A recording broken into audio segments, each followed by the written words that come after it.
வணக்கம்,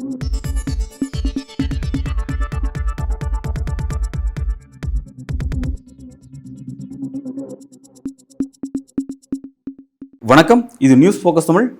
இன்றைய நமது சிறப்பு விருந்தினராக நம்முடன் அரசியல் பேச இணைந்திருக்கிறார் மூத்த பத்திரிகையாளர் திரு மணி அவர்கள். சார் வணக்கம். சார், பிரதமர் மோடியினுடைய அந்த சர்ச்சை பேச்சு அப்படிங்கிறத நாடு இருந்த விஷயமா மாறி இருக்கு.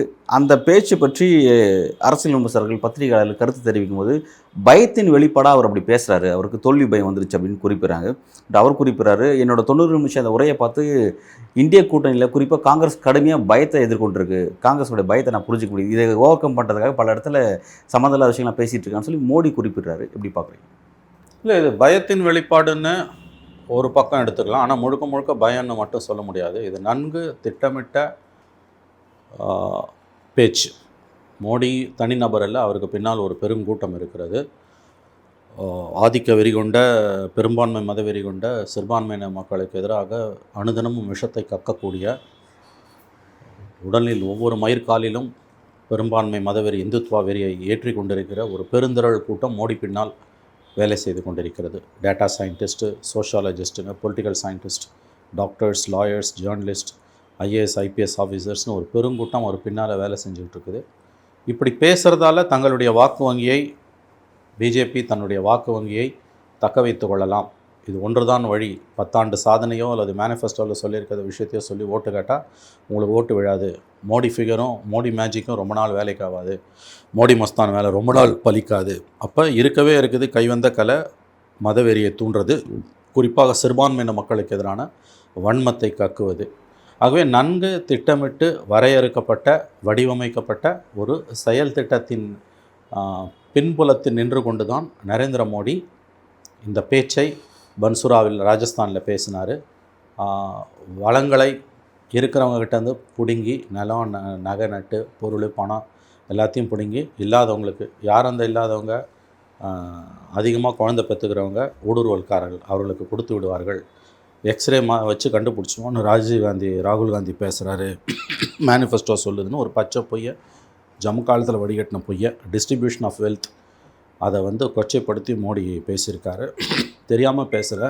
நன்றாக திட்டமிடப்பட்ட ஒரு செயல் திட்டத்தின் அடிப்படையில் தான் மோடி இப்படியெல்லாம் பேச ஆரம்பித்திருக்கிறார். 10 ஆண்டு கால சாதனைகளை சொல்லி வாக்குகளை கேட்க முடியாது. மேனிஃபெஸ்டோவில், தங்கள் மேனிஃபெஸ்டோவில் 10 நாளைக்கு முன்னால் வெளியிடப்பட்ட பாஜக தேர்தல் அறிக்கையில் சொன்னதையும் கேட்டும் அதை விவரித்தும் வாக்குகளை கேட்க முடியாது. காங்கிரஸ் மேனிஃபெஸ்டோவில் இருக்கிறத திரித்து பேசுகிற மோடி தாம் மேனிஃபெஸ்டோவோட சிறப்பம்சங்களை பேச தயாராக இல்லை. காலங்காலமாக அவர்களுக்கு, ஆர்எஸ்எஸ்க்கு, மதவெறியர்களுக்கு கையில் இருக்கக்கூடிய ஒரே ஆயுதம் சிறுபான்மையின மக்களுக்கு எதிராக வெறுப்பை கக்குவது, அச்சத்தை உருவாக்குவது. அதை தெளிவாக இன்று செய்ய ஆரம்பித்து விட்டார் மோடி. மோடியோட பேச்சுக்கு பிறகு பெண்களின் தாலியை அறுத்தவர்கள் யார் அப்படின்ற ஒரு விவாதமே வர ஆரம்பிச்சிருச்சு. காங்கிரஸா பாஜக அப்படின்னு ஒரு பெரிய விவாதமே வர ஆரம்பிச்சிருச்சு. அதுக்கு விளக்கம் கொடுக்கும் வகையில் பிரியங்கா காந்தி ஒரு காட்டமான ஒரு விமர்சனத்தை முன் வச்சுருக்காங்க. நாட்டின் போர் சொல்ல நிலவும்போது என்னுடைய பாட்டி இந்திரா காந்தி தங்கத்தை தியாகம் பண்ணாங்க அப்படின்னு சொன்னாங்க. என்னுடைய தாய் இன்னை வரைக்கும் நாட்டுக்காக தன்னோட தாலி இழந்துட்டு தான் அரசியலில் நின்றுட்டுருக்காங்க அப்படின்னு குறிப்பிட்டிருக்காங்க. விவசாயிகள் போராட்டம், உங்களை எதிர்த்து நடந்த போராட்டத்தில் கிட்டத்தட்ட 600 விவசாயிகளுடைய அந்த பெண்மணிகள் தங்களுடைய தாலிகளை இழந்திருக்காங்க. அதுக்கு என்ன பதில்னு கேட்டிருக்காங்க. அதே போல் மணிப்பூரில் நடந்த அந்த விஷயத்தில் பெண்களுடைய தாலி அவங்களுக்கு நிர்வாணம் நடக்கும்போது அவங்களுக்கு தாலி கண்ணுக்கு தெரியலையா அப்படின்னு பல விமர்சனத்தை முன் வச்சு கேட்டிருக்காங்க. எப்படி பார்க்குறீங்க? ஆமாம், தெளிவான பதில் தான் அது. மோடி பேசும்போது என்ன சொன்னார், உங்கள் நகை, நட்டு, பணம், பொருள், நிலம் எல்லாத்தையும் பிடுங்கி கொடுத்துருவாங்க முஸ்லீம்ஸுக்கு. அதோட குறிப்பாக என்ன சொன்னார்னா, பெண்களே, தாய்மார்களே, இந்து தாய்மார்களே, சகோதரிகளே, உங்கள் தாலி அறுத்து முஸ்லீம்ஸுக்கு கொடுத்துருவாங்கன்னாரு. யார் தாலி அறுத்தாங்க, யாருக்காக யார் தாலி அறுத்தாங்கன்றதை நாடு நன்றாக அறியும். சொன்ன மாதிரி பார்த்திங்கன்னா,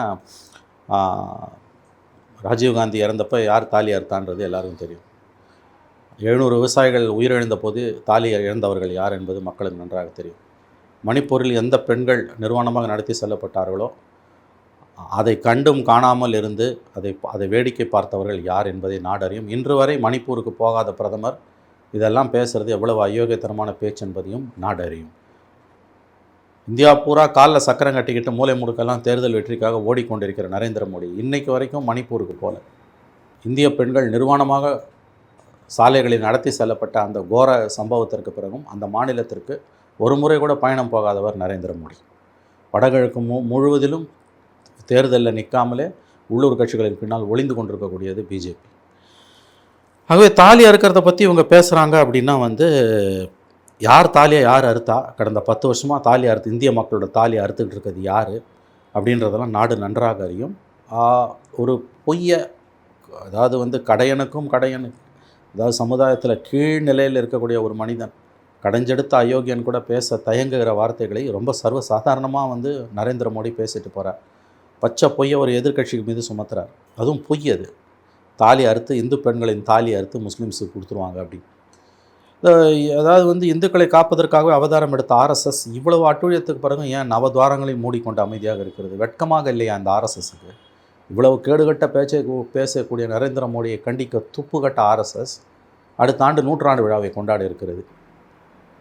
எத்தகைய பொய்யர்கள், எவ்வளவு அயோக்கியர்கள் இவர்கள் என்பதற்கு இதெல்லாம் ஒரு உதாரணம். அவங்க ஆர்எஸ்எஸில் ஒப்புதல் கொடுத்து அவர்களுடைய ஆசீர்வாதத்தில் தான் நரேந்திர மோடி இந்த பதவிக்கு வந்திருக்கார். எல்லாருக்கும் தெரியும். அத்வானிக்கு ஆசீர்வாதத்தை விலக்கி கொண்டதால் அவர் வீட்டுக்குள்ளேயே முடக்கப்பட்டார். நரேந்திர மோடியை இன்று அரியணையில் ஏற்றிய ஆர்எஸ்எஸ் இவ்வளவு கேவலமான பேச்சுக்களை, இந்திய பெண்களுக்கு எதிராக இவ்வளவு கேவலமான பேச்சுக்களை பேசி கொண்டிருக்கக்கூடிய ஒரு பிரதமரை கண்டிக்க துப்பு இல்லாமல் வாய்மூடி மௌனியாக இருக்கிறது. ஆர்எஸ்எஸ் மீது ஒரு குற்றச்சாட்டு நீங்கள் வைக்கிறீங்க. ஆர்எஸ்எஸோட ஒப்புதலோடு தான் அவர் பேசினாரா அல்லது ஆர்எஸ்எஸ் மீறி அவர் ஆர்எஸ்எஸோட ஒப்புதலோடு பேசினாரா பேசவில்லையா என்று எனக்கு தெரியாது. நான் சொல்கிறது என்னென்னா, ஹை மாரல் கிரவுண்ட் எடுக்கக்கூடிய ஆர்எஸ்எஸ் எங்களுக்கு தேர்தல் வெற்றிகளை பற்றி கவலை கிடையாது, ஹிந்துத்வா தான் முக்கியம், இந்து தர்மம் தான் முக்கியம் அப்படின்னு பேசக்கூடியவங்க மோடி பேசுவது இந்து தர்மத்துக்கு உட்பட்டதா இல்லையா என்பதை சொல்ல வேண்டும். அப்பட்டமாக பொய் பேசுகிறார். அவர் மட்டும் இல்லை, யோகி ஆதித்யநாத்தும் பேசுகிறார். காங்கிரஸ் ஆட்சிக்கு வந்தால் ஷரியத்தில் அமல்படுத்தப்படுன்றார். அதாவது எந்த கூச்ச நாச்சமும் எந்த நியாய தர்மமும், குறைஞ்சபட்ச கீழான தொழில் செய்கிறவனுக்கு கூட ஒரு 10% நியாய தர்மம் இருக்கும். அது கூட மோடிக்கும் யோகி ஆதித்யநாத்துக்கும் பிஜேபிக்கும், ஏன் ஆர்எஸ்எஸுக்கும் இல்லை. நான் கேட்பது, இவ்வளவு கேவலமாக ஒரு பிரதம மந்திரி பேசுகிறாரு. ஒழுக்க சீலர்களாக தங்களை பறைசாற்றிக் கொள்ளக்கூடிய ஒரு 100ஆண்டு பின்புலம் கொண்ட ஆர்எஸ்எஸ் ஏன் வாய்மூடி மௌனியாக இருக்கிறது? வெட்கமாக இல்லையா அந்த ஆர்எஸ்எஸ்க்கு இதில் சம்மதம் அப்படிங்கிற மாதிரி தான் அது அப்படி தான் நினைக்க தோணுது. அப்போ தங்களை ஒழுக்க சீலர்கள் என்றும் உத்தம கீர்த்திகள் என்றும் அவர்கள் சொல்லிக் கொள்வதில் எந்த அர்த்தமும் கிடையாது. மோடியோட கடந்த கால அளவுகோல்களின்படி பார்த்தாலே மோடியின் ஞாயிற்றுக்கிழமை பேச்சு, பன்சுராவில் பேசின பேச்சு ஆபத்தானது, அபத்தமானது, அயோக்கியத்தனமானது, அட்டூழியமானது, அராஜகமானது. மோடி ஸ்டாண்டர்ட்ஸ் படி பார்த்தாலே இது ரொம்ப ஆபத்தானது. மோடி ரெக்கார்டை மோடி தான் முறியடிப்பார். அப்படி தான் முறியடித்து கொண்டிருக்கிறார். சூப்பர் பாஸ் ஆர்எஸ்எஸ்ஸையும் அமைதியாக வேடிக்கை பார்த்துக்கிட்டு இருக்கான். வெட்கமாக இல்லையா இந்த ஆர்எஸ்எஸ் தலைவர்களுக்கு? இவ்வளோ கேவலமாக உங்கள் பிரதம மந்திரி பேசுகிறாரு. உங்கள் ஆள் நாளை உங்களுக்கு எதிராக திரும்புவது. 3வது முறையாக மோடி கம்ஃபர்டபுள் மெஜாரிட்டியில் உட்கார்ந்தார் என்றால் ஆர்எஸ்எஸ்ஸை துண்டமாக வெட்டி போடுவார், கிழித்தெறிவார். ஆர்எஸ்எஸ்ஸை எழுதி வைத்துக் கொள்ளுங்கள். குஜராத்தில் எப்படி இந்துத்துவ அமைப்புகளை ஓட விட்டாரோ, ஒன்றுமில்லாமல் கசக்கி மூலையில் எறிந்தாரோ, அதே போல் 3வது முறை பிரதம மந்திரியாக அரியணை ஏறினால் நரேந்திர மோடி ஆர்எஸ்எஸ்ஸை சுக்கலாக உடைத்து எறிவார். குறைந்தபட்சம் தன் சுயநலம் கருதியாவது ஆர்எஸ்எஸ் இப்பொழுதாவது பேச வேண்டும். ஆர்எஸ்எஸ்னுடைய எதிர்காலத்துக்காக வந்து ஆர்எஸ்எஸ் வாய் திறக்க வேண்டும் அப்படின்றது அவங்க எதிர்காலம் அவங்க எக்கட கட்டு போகிறாங்க. நான் சொல்ல வருது என்னென்னா, ஒழுக்க சீலர்கள்னு இந்திய அரசியலில் தங்களுக்கு ஒரு முக்கிய பங்கு இருக்குன்னு சொல்லிக்கொள்ளக்கூடியவர்கள், தாங்கள் தர்மத்துக்கு கட்டுப்பட்டவர்கள் என்று சொல்லிக்கொள்ளக்கூடியவர்கள் இவ்வளோ கேவலமாக அவங்க பிரதம மந்திரி பேசுகிறாரு. வாய்மூடி ஏன் மௌனியாக இருக்கான்? அப்போ உங்களுக்கும் வாக்கு வங்கி அரசியல் தானா இது? எப்பேற்பட்ட பேச்சு? 20 கோடி மக்கள் தொகை கொண்ட, இஸ்லாமியர்கள் மக்கள் தொகை கொண்ட ஒரு நாட்டில் ஒரு கம்யூனிட்டிக்கு எதிரான இப்படி பேசிட்டு நிம்மதியாக நீ வாழ்ந்துட முடியுமா? இல்லை மற்றவங்க வாழ்ந்துட முடியுமா? யாராவது வாழ முடியுமா? எவ்வளோ தான் சிறுபான்மையின் மக்களை எவ்வளோ தாண்டா அடிப்பீங்க முஸ்லீம்ஸை போட்டு? இந்த 10 ஆண்டுகள் அவர்களுக்கு இழைக்கப்பட்ட கொடுமைக்கு சொல்லி மாளாது. ஆனாலும் அவர்கள் தவறான பாதைக்கு போகாமல் அரசியலமைப்பு சாசனத்துக்கு உட்பட்டு வாக்கு வங்கி அன்று மட்டுமே தங்களுடைய கடமையை நிறைவேற்றுவோம், அந்த பேராயுதத்தை நாங்கள் பயன்படுத்துவோம் என்று அமைதி காக்கிறார்கள்.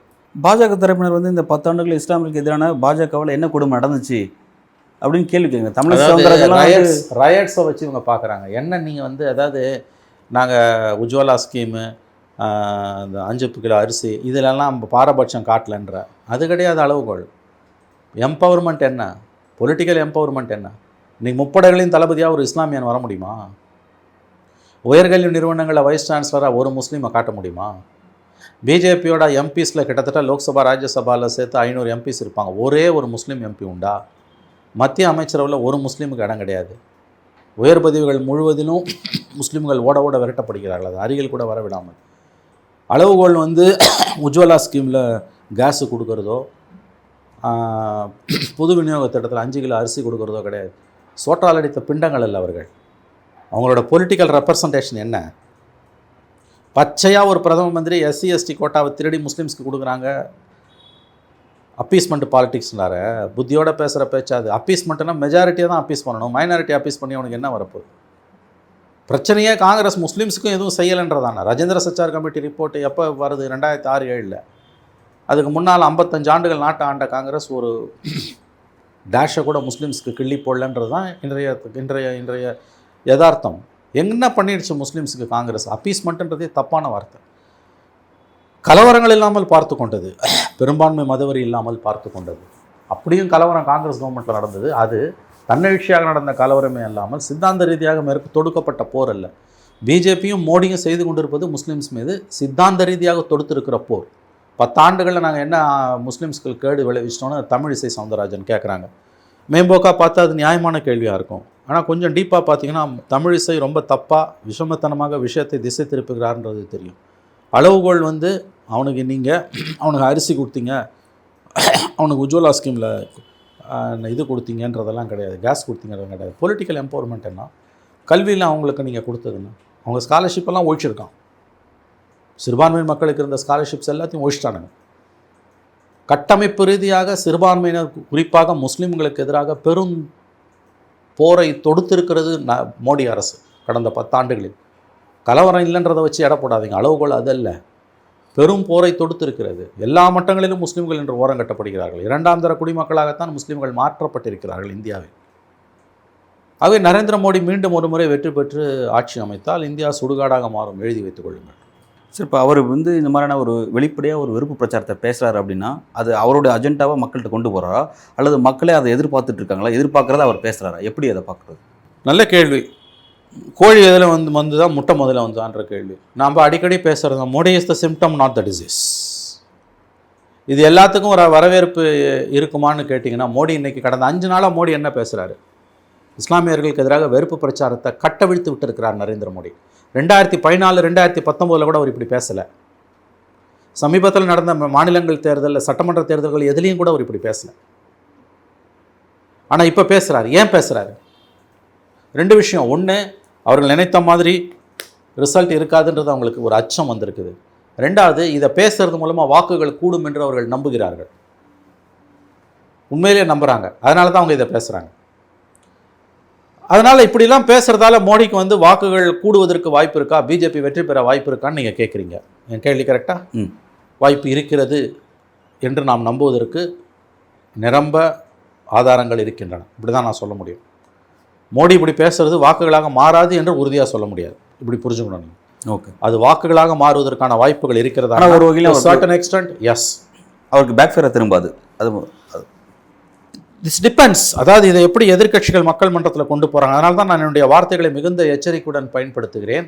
இது மோடிக்கு எதிராக திரும்புவதற்கு வாய்ப்பு இருக்கிறதா அல்லது சாதகமாக திரும்புவதற்கு வாய்ப்பு இருக்கிறதா நீங்கள் கேட்குறீங்க. நான் பதிலை இப்படி வடிவமைக்கிறேன். இது சாதகமாக திரும்புவதற்கு வாய்ப்புகள் இருக்கிறது என்று யாராவது சொல்வார்களே ஆனால் அவர்கள் தவறு என்று நான் சொல்ல மாட்டேன்.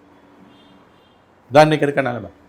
ஒருவேளை இந்திய மக்களுக்கு புத்தி இந்த வெறுப்பு பிரச்சாரத்தை பேசுபவரை நாம் இந்த தேர்தலோடு 10 ஆண்டு நீ ஆண்டது போதும், மக்கள் மாண்டது போதும், நீ பதவியை விட்டு இறங்குன்னு மக்கள் சொன்னாங்கன்னா அது மகிழ்ச்சி.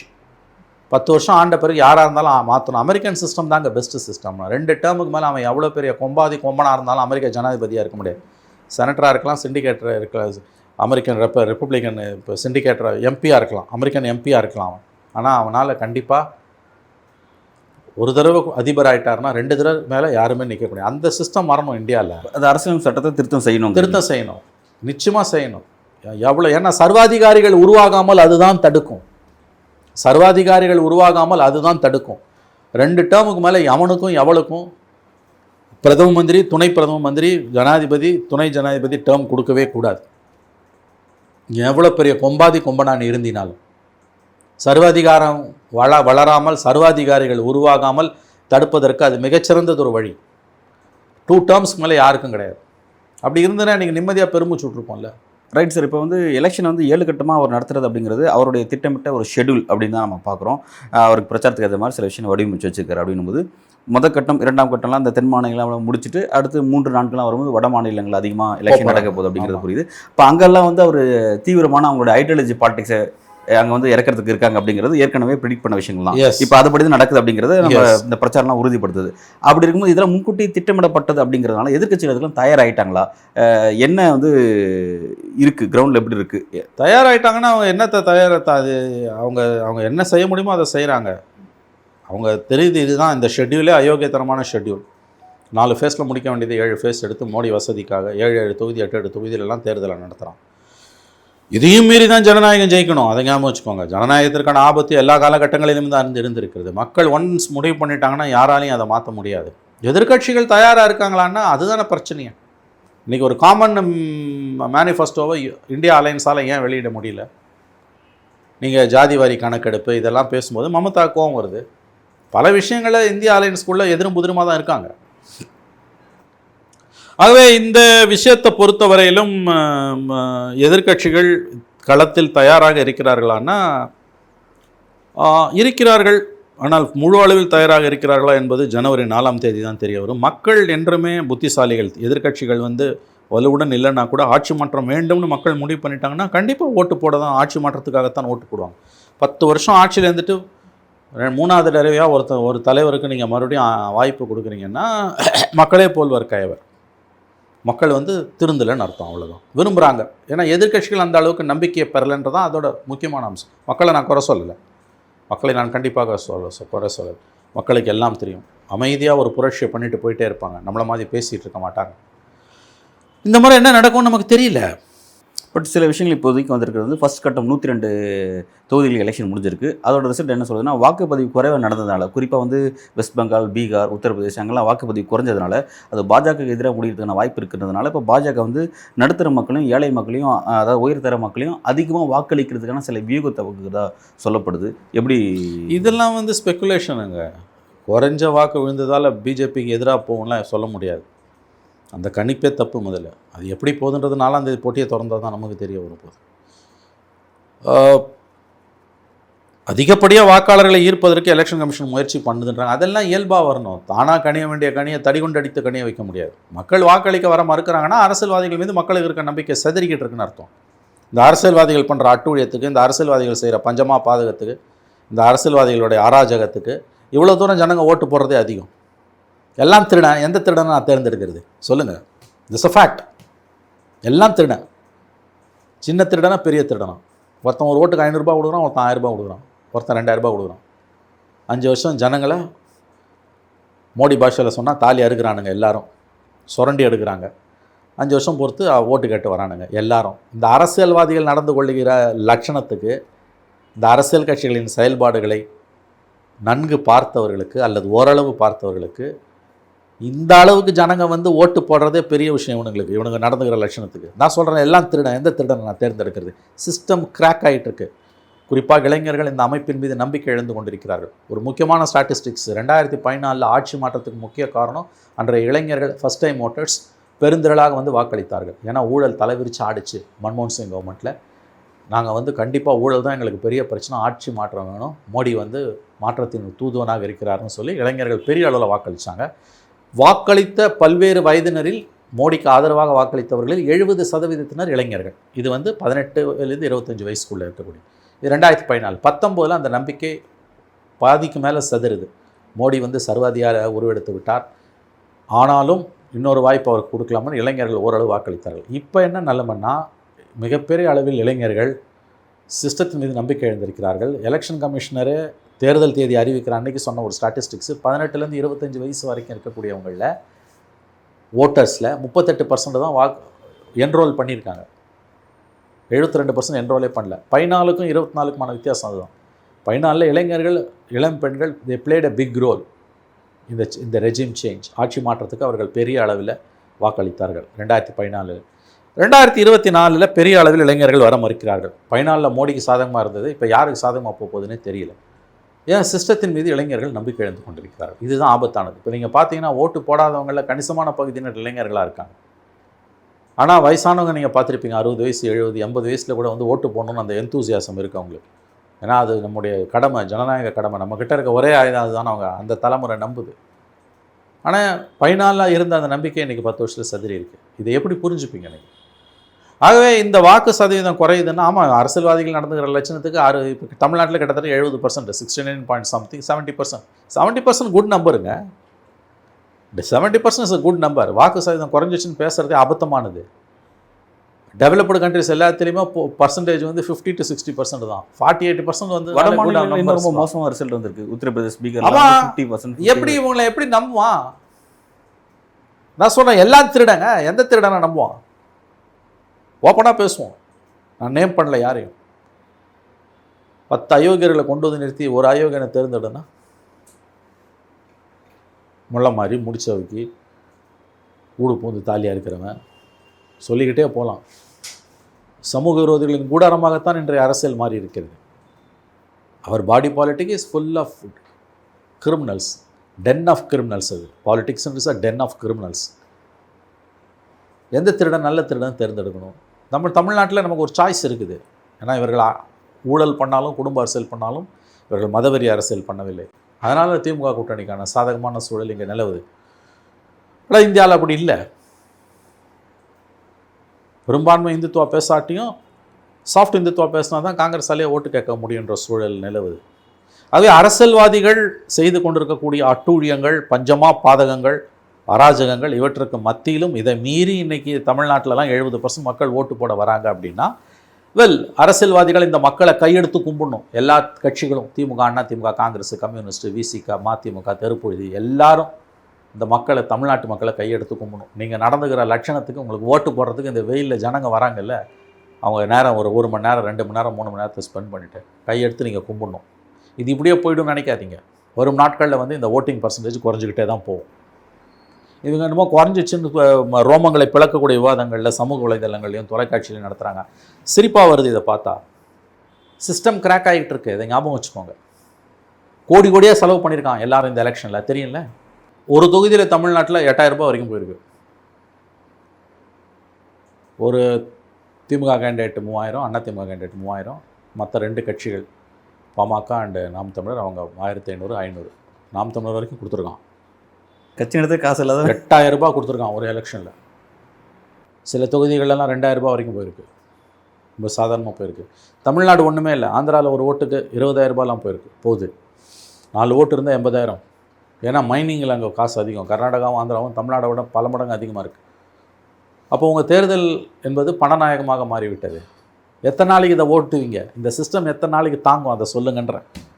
இவனுங்க பேசுகிறானுங்கல்ல, அப்படியே ரோமங்களை பிளக்கக்கூடிய விவாதங்களை டிவியில் நடத்துகிறானுங்கல்ல, ஓட்டிங் பர்சன்டேஜ் குறைஞ்சிச்சு நீலி கண்ணீர் வடிக்கிறானுங்கல்ல. ஏண்டா, இந்த அரசியல்வாதிங்க 5 வருஷம் பண்ணுற அராஜகம், அட்டூழியம், அநியாயம், எல்லாம் திருடன். இதில் உனக்கு வந்து இந்த வெயிலில், வேகாத வெயிலில் வந்து க்யூவில் நின்று நான் ஓட்டு போடணுமா? என்ன பெருசாக மாற்றத்தை கொண்டு வந்து நீ கிழிக்க போகிறேன்னு திருவாளர் பொதுஜனம் நினைக்கிறான். ஓட்டிங் பர்சன்டேஜ் குறையிறதுன்றது ஒரு வார்னிங் சிக்னல் சிஸ்டத்துக்கு.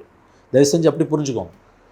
இந்த அமைப்புக்கு, இந்த ஸ்ட்ரக்சருக்கு, இந்த சிஸ்டத்துக்கு வரக்கூடிய விடப்படக்கூடிய மிகப்பெரிய சேலஞ்சு. மக்கள் எச்சரிக்கிறார்கள் உங்களை, ஒழுங்காக இருங்கடான்னு. இது வரும் நாட்களில் குறைஞ்சிக்கிட்டே தான் போகும். நீங்கள் திருந்தலைன்னா அப்போ 40% போய் நிற்கும். 40% 50% தான் போலே ஆகும். காசு கொடுத்து தான் நீங்கள் பூத்து கொண்டு வந்தீங்க, அப்புறம் குறைஞ்சிச்சுன்னு பேசுகிறீங்க. பணம் வெள்ளமாக ஓடி இருக்கு தமிழ்நாட்டில் இந்த எலெக்ஷனில். அதாவது இது வரைக்கும் அசம்பிளி எலெக்ஷனில் தான் இவ்வளோ பணம் செலவு பண்ணப்பட்டிருக்கு. பார்லிமெண்ட் எலெக்ஷனில் இவ்வளோ தூரம் செலவு பண்ணப்பட்டதில் தமிழ்நாட்டில் இந்த முறை பார்லிமெண்ட் எலெக்ஷனில் தமிழ்நாடு ஸ்டாண்டர்ட்ஸ் படியே மிக அதிகமாக பணம் செலவாயிருக்கு. எல்லா கட்சியும் கொடுத்துருக்கான், எல்லாரும் கொடுத்துருக்கான். வெள்ளமாக ஓடி இருக்கு பணம். அப்போ ஓட்டிங் பர்சன்டேஜ் குறைஞ்சதுன்னு பேசுகிறதெல்லாம் முதல்ல கண்ணீர். அதை வடிக்காதீங்க. வட மாநிலம் இதான் நிலவரமா? வட மாநிலங்களில் நான் தான் சொல்கிறேன்ல, சில differs from place to place. சவுத்தில் கண்டிப்பாக இது பணம் பெரிய அளவில் விளையாடுது. இங்கேயாவது ஒரு ஓட்டுக்கு 3000லேருந்து 5000, 6000, அங்கே எல்லாம் 20000 வரைக்கும்லாம் போகுது. ஆந்திராவில், தெலுங்கானாவில். நான் உத்தரப்பிரதேஷ், பீகார் அங்கே அவ்வளோ வளர்ச்சி குறைவுன்றதுனால கம்மி. வேணா 200, 300 கொடுப்பான், அவ்வளோதான். ஆகவே இந்த ஓட்டு பர்சன்டேஜ் குறையிறதுக்கு நீங்கள் எப்படி புரிஞ்சுக்கணுன்னா, அது அரசியல்வாதிகளுக்கு as a class, politicians as a class, அரசியல்வாதிகள் என்கின்ற வர்க்கத்திற்கு சமூகம் கொடுக்கக்கூடிய எச்சரிக்கை. என்ன டேஷுக்கிட்ட நான் அவனுக்கு ஓட்டு போடணும்னு கேட்குறான். எல்லாரையும் சேர்த்து தான் நான் சொல்கிறேன். எவனாவது ஒரு எம்பியை பார்த்து இவர் நல்லவர், எங்கள் தொகுதிக்கு வல்லவர், நல்லது செஞ்சுருக்காரு, இவரை பார்த்தோன்னு யாராவது ஒரு எம்பியை பற்றி மக்களை சொல்லுங்கள். ஒரே ஒரு எம்பியை பற்றி, எந்த கட்சியாக வேணா இருக்கட்டும். இப்போ என்ன அர்த்தம்னா, உங்கள் சிஸ்டம் சிதைந்து போக ஆரம்பித்திருக்கிறது. புரிஞ்சுக்கோங்க.